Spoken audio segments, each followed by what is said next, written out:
అయ్య బాబోయ్, ఇదేంటి? మా ఆయన్ని నేను మా ఆయన్ని కౌలించుకొని పడుకున్నావు. నేనెప్పుడు వేడి గదిలోకి వచ్చాను? నేనెప్పుడు పడుకున్నాను? రాత్రి ఏం జరిగిందబ్బా?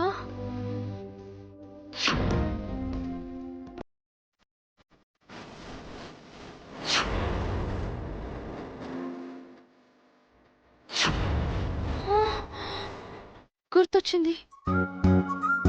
ఆ పౌడర్ కలిపిన పాలు తాగాను. ఆ తర్వాత మా ఆయన గదిలోకి వచ్చాను. ఆ తర్వాత ఏమైందో అస్సలు గుర్తులేదు. గుర్తు రాకపోతే ఏముందిలే, జీవితకాలం గుర్తుండిపోయేలాగా ఓ కొడుకో కూతురు నాకు పుడతారు. మళ్ళీ వస్తాను.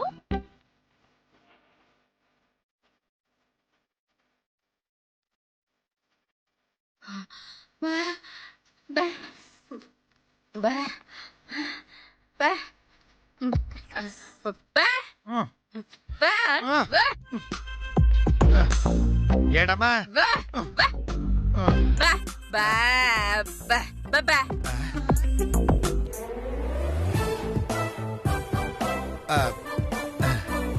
అదేటే మంచం మీద పూలున్నాయి.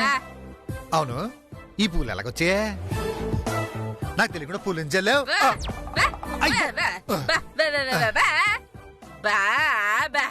నా మంచం మీద ఉన్నాయా? ఎలాగొచ్చాయప్పా?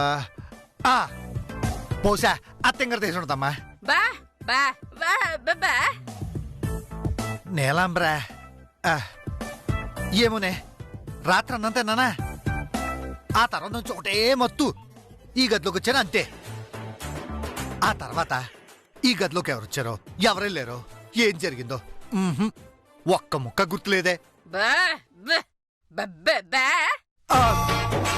అవునే, ఆ చారాన్నం తిన్నాను అంతే.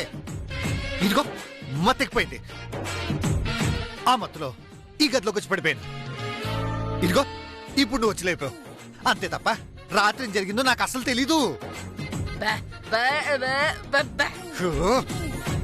నేను తాగడం అంటే ఎప్పుడో మానేశాను కదే.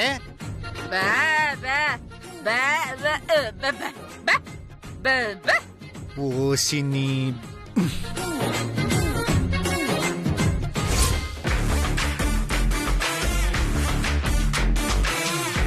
ఒరే తమ్ముడు, సాధ్యమైనంత త్వరగా ఈ ఇంటి నుంచి వెళ్లిపోవాలరా, లేదంటే నీలాంబరి ఏదో ఒక పిచ్చి పని చేసేలా ఉందిరా. అవునే అక్క, రాత్రి రూమ్ లోంచి బయటికి రావే అని ఎంత పట్టుబట్టినా వచ్చిందా? పైగా నిన్ను నన్ను ఎన్ని తిట్లు తిట్టింది. అవునరా తమ్ముడు, చూడబోతే ఇదేదో కొంప ముంచేలాగే ఉంది. అమ్మా, గుడ్ మార్నింగ్ అమ్మా. నీ బొంద మార్నింగే. రాత్రంతా ఎక్కడ పడుకున్నావు? ఇంకెక్కడ పడుకుంటాను? బెడ్రూమ్ లో పడుకున్నానమ్మా. అమ్మా, నీకు ఒక జోక్ చెప్పనా? రాత్రి భాస్కర్ వచ్చి నా బెడ్రూమ్ లో పడుకున్నాడమ్మా. ఏంటి? ఏంటే, రాత్రి భాస్కర్ వచ్చి నీ బెడ్రూమ్ లో పడుకున్నాడా? అవునమ్మా, ఎంత చెప్పినా వినకుండా నా ఒంటి మీద చేయి వేశాడు. నీ ఒంటి మీద చెయ్యేశాడా? అవునమ్మా, నేను ఊరుకుంటానా? నా కోపం వచ్చి నేను కూడా అతని ఒంటి మీద చేయేశాను. ఆ తర్వాత ఏమైందే? ఇంకేమవుతుంది, నా ఒంటి మీద చేయేస్తావా అని అతను నన్ను గట్టిగా కౌగిలించుకున్నాడు. నేనేమైనా తక్కువ తిన్నానా? నేను కూడా అతన్ని గట్టిగా కౌగిలించుకున్నాను. నువ్వు గట్టిగా కౌగిలించుకున్నావా? అవునమ్మా, ఆఫ్టర్ ఆల్ కోకిలమ్మ కొడుకు. అతని అంత గట్టిగా కౌగిలించుకున్నప్పుడు నేను కార్పొరేటర్ కాంతమ్మ కూతుర్ని, నేనెంత గట్టిగా కౌగిలించుకోవాలి? అందుకే గట్టిగా కౌగిలించుకున్నాను. ఆ తర్వాత ఏమైందంటే, నీకు దండం పెడతానే, ఇదేమైనా భారతమా రామాయణమా? గుక్క తిప్పుకోకుండా నువ్వు చెప్తే మేం వినడానికి, పైగా సిగ్గు లేకుండా జరిగిందంతా చెప్పడమేంటే? ఏమ్మా, మీరు సిగ్గు లేకుండా వింటున్నప్పుడు నేను సిగ్గు లేకుండా చెప్తే తప్పొచ్చిందమ్మా? ఒసై, నువ్వు తెలిసి అడుగుతున్నావో తెలియక అడుగుతున్నావో తెలియట్లేదే, కాని కన్న తల్లిని అడగకూడని విషయాలన్నీ అడుగుతున్నావు. అసలైనా రాత్రి నువ్వేం తిన్నావే అంత మత్తుగా ఉన్నావు? అంటే చిట్టమ్మకి రవికి పిల్లలు పుట్టాలని మా అత్త ఏదో ఆయుర్వేదం పౌడర్ తెచ్చిందమ్మా. అది చారులో కలపడం నేను చూశానమ్మా. నాకు భాస్కర్ కి కూడా పిల్లలు పుట్టాలి కదా, అందుకే ఆ చారులో కలిపిన పౌడర్ మొత్తం అన్నంతో పాటు మేము తినేసామమ్మా. హా? ఏంటి ఆ చారులో కోకిలమ్మ పౌడర్ కలిపిందా? ఇంకా అర్థం కాలేదేటక్క? ఆ రవిచంద్రకి సిట్టమ్మకి శోభనం జరగలేదని నువ్వు చెప్పావు కదా, దాంతో ఆ కోకిలమ్మ ఇద్దరికి శోభనం జరిపించేయాలని ఏదో ఆయుర్వేద భస్మం తెప్పించుంటుంది. అది చారులో కలపడం చూసి, ఇదిగో ఈ తింగరదే దీనికి పిల్లలు పుట్టడం కోసం ఆ పౌడర్ కలిపిన చారన్నంని ఇదిగో ఈ టేబుల్ మీదే ఇది తినేసింది, భాస్కర్ చేత కూడా తినిపించేసింది. కరెక్ట్ గా చెప్పావు మావయ్య. ఆ, నువ్వు కూడా తినాల్సింది మావయ్య.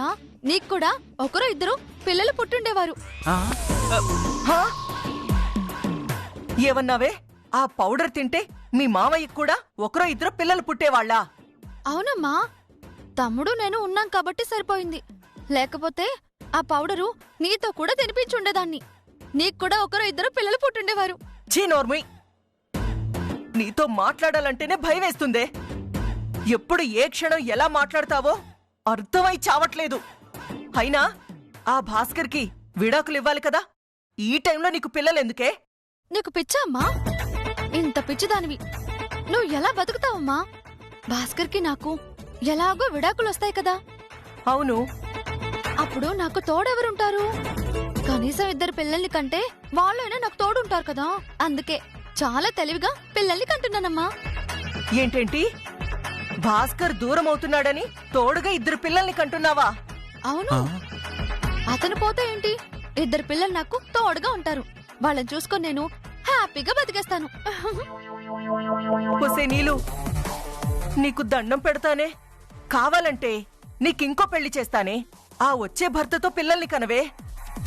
ఇంకోసారి మళ్ళీ పెళ్లి అన్నావనుకో, నువ్వేమో అక్క జిలేబీ అవుతావు, ఈయనేమో తమ్ముడు పాలకోవా అవుతాడు. ఆ,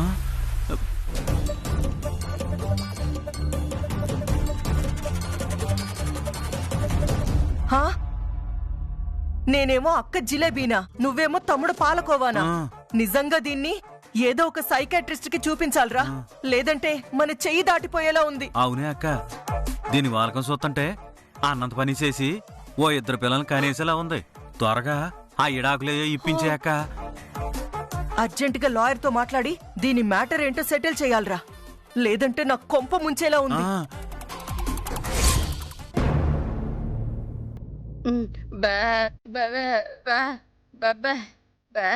ఎడమా ఎంతో కష్టపడి పౌడర్ తెప్పించి పాలలో కలిపావా? ఎవరి పాలలో కలిపా? ఎందుకు కలిపావు? ఏమో, నువ్వేటి మాట్లాడుతున్నావో ఈ మధ్య అస్సలు అర్థం కావట్లేదు. నీకు నిజంగా ఏదో పిచ్చి పట్టింది. చిట్టమ్మా, చిట్టమ్మా, ఏటైందనా? ఎందుకే కుర్తి బకెట్ని లోపల తీసుకొచ్చావా? ఏం లేదు చిట్టమ్మా, గేదెలు ఈ కుర్తి నీళ్లు తాగట్లేదు. తాగకపోతే ఈ బకెట్ కుర్తి నీళ్లు వేస్ట్ అయిపోతాయి కదా. అవును, అందుకే ఇంట్లో ఎవరైనా తాగుతారేమోనని అడుగుదామని వచ్చాను.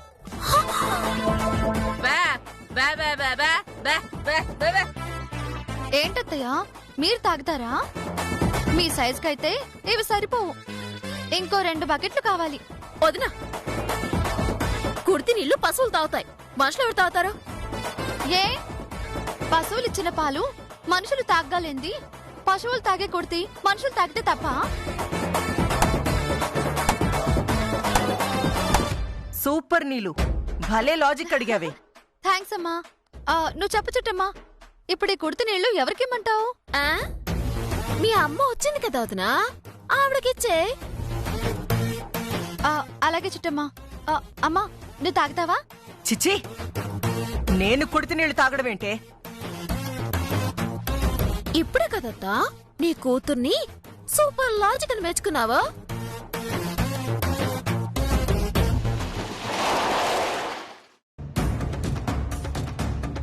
అమ్మా, ఎవరో వచ్చినట్టున్నారు, సుధాం పద.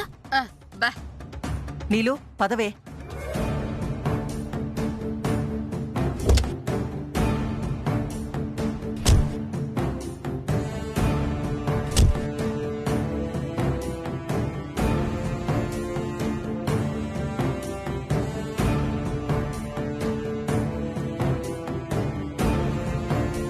Good morning sir.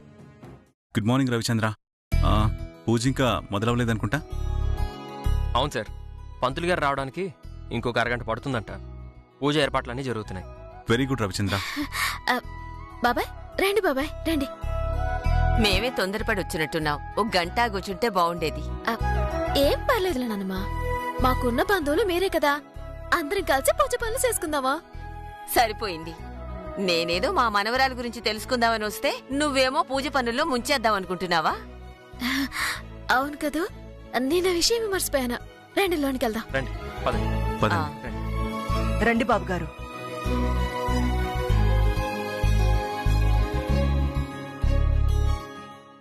ఓరి నాయనోయ్, నిన్నంటే కళ్ళు తిరిగి పడిపోయినట్టుగా యాక్టింగ్ చేసి తప్పించుకున్నాను. ఈ రోజెలా తప్పించుకోవాలి? అమ్మా, ఈ రోజు వీరనారాయణ గారి చేతుల్లో చావు తప్పేటట్లేదమ్మా. నాకు అదే అనుమానంగా ఉంది. ఏదైనా ఐడియా ఉంటే చెప్పు. చెప్తాను. ఐడియా ఐడియా ఐడియా ఐడియా వచ్చిందమ్మా. ఏంటి అది?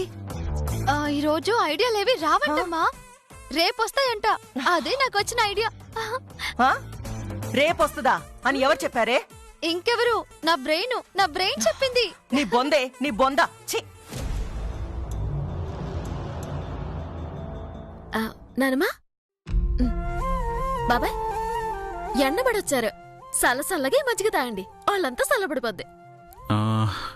ఇంతకీ కాంతం ఎక్కడా? వచ్చేసాను చిట్టమ్మా. వచ్చేస్తాను. నమస్కారం వీరనారాయణ గారు. నమస్కారం కుటుంబరావు. మా వైష్ణవిదేవి జాడేమైనా తెలిసిందా?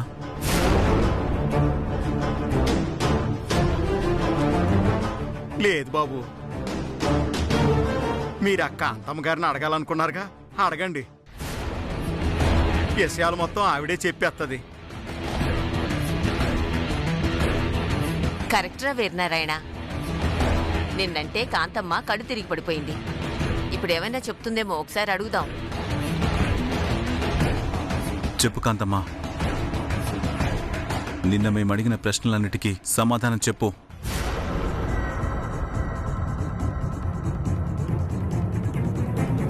ఏంటే అలా మిడిగుడ్లేసుకుని మా మొహాలు చూస్తావు? ఇంతకీ నిజాలు చెప్తున్నావా లేదా? ఒక్క నిమిషం చెప్పేస్తానమ్మా. చిట్టి, ఒకసారి అలా రామ్మా. దేనికత్తా? ఒక్కసారి రామ్మా ప్లీజ్. సరే పదలే, ఇప్పుడు వస్తానా?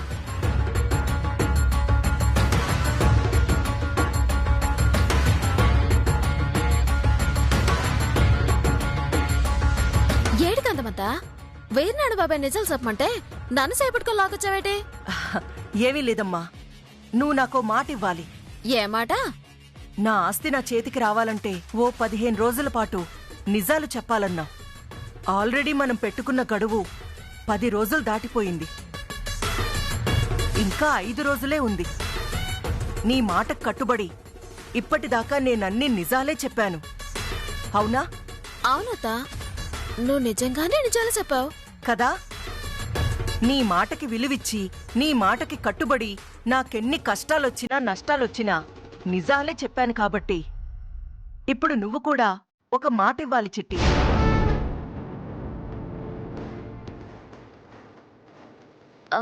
ఏం మాటత్తా? నా చేతిలో చెయ్యేసి మాటిస్తానంటేనే చెప్తాను, లేదంటే చెప్పను.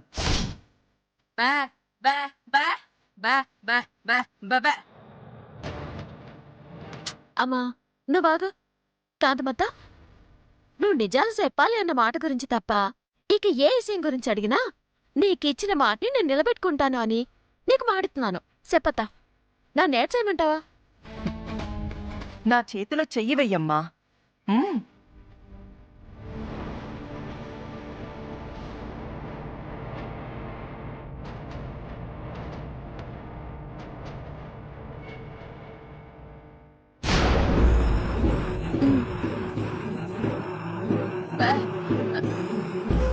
చెప్పు కాంతమత్తా. మనిద్దరి మధ్య ఒప్పందం ఎప్పుడు జరిగిందో, అది ఎప్పటిదాకా ఉంటుందో అది మాత్రం ఎవ్వరికీ చెప్పకూడదు. మన నలుగురి మధ్య ఉండాలి. అలా అని నాకు మాటివ్వు.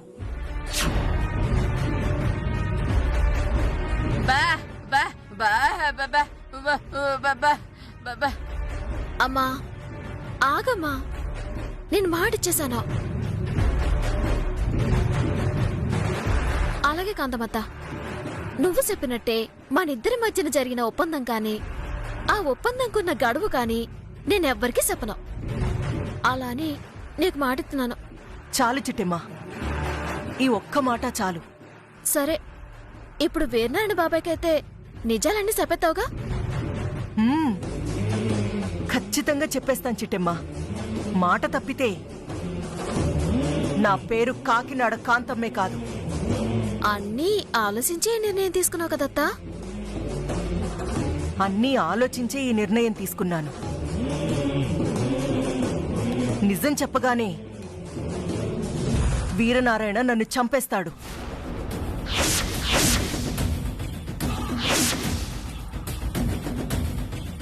అంతకు మించి ఏం జరిగిపోతుంది చెప్పు? నేను చస్తే ఏంటి? నా కొడుక్కి తోడుగా ఉన్నావు కదూ. వాణ్ణి నాకంటే ఎంతో ప్రేమగా నువ్వు చూసుకోగలవు. వాణ్ణి నాకంటే గొప్పగా ప్రేమించగలవు. నాకా సంతోషం చాలు. నేను హ్యాపీగా చచ్చిపోతాను. కాంతమత్త,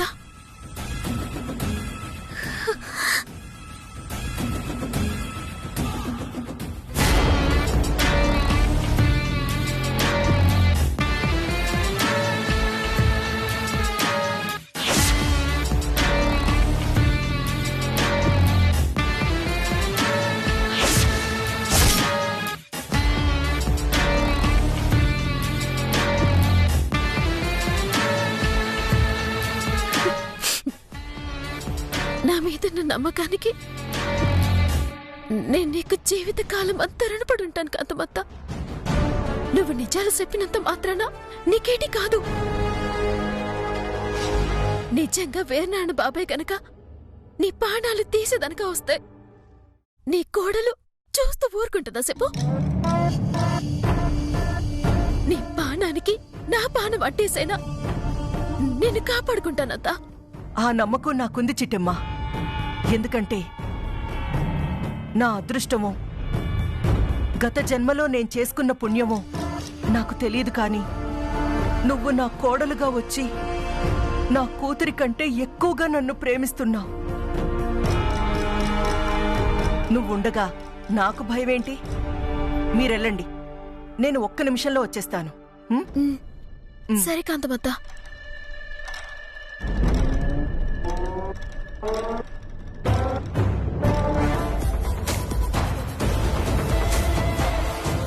ఏంటి చిట్టమ్మా, ఆ కాంతమ్మ లోపలికి తీసుకెళ్లి ఏం చెప్పింది? ఏం లేదు నాన్నమ్మా, నేను నిజాలు చెప్తే వీరనారాయణ గారు నన్ను చంపేతారేమో అని అంటుంది. అంటే ఈ జరిగిన నేరాలన్నిటికీ కారణం కాంతమ్మేనా? మా అమ్మ చెప్పబోయే నిజాలు వినకుండా తనే నేరస్తురాలని ఎలా నిర్ణయిస్తారు బామ్మగారు? ఆవిడేం చెప్పాలో చెప్పిన తర్వాత ఆ తర్వాత నిర్ణయించండి. అలాగే, ఏం చెప్తుందో చూద్దాం.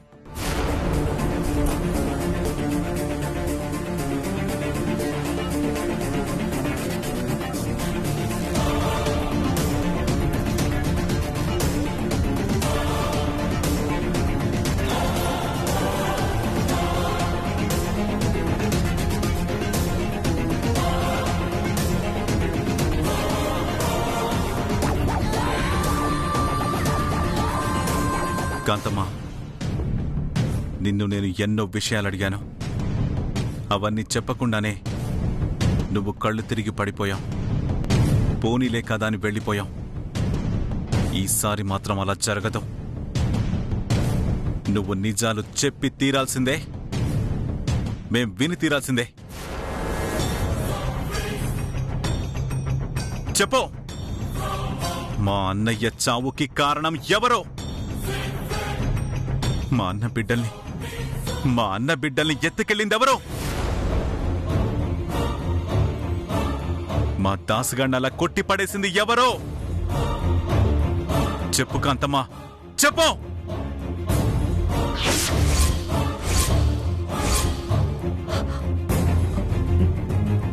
నేనే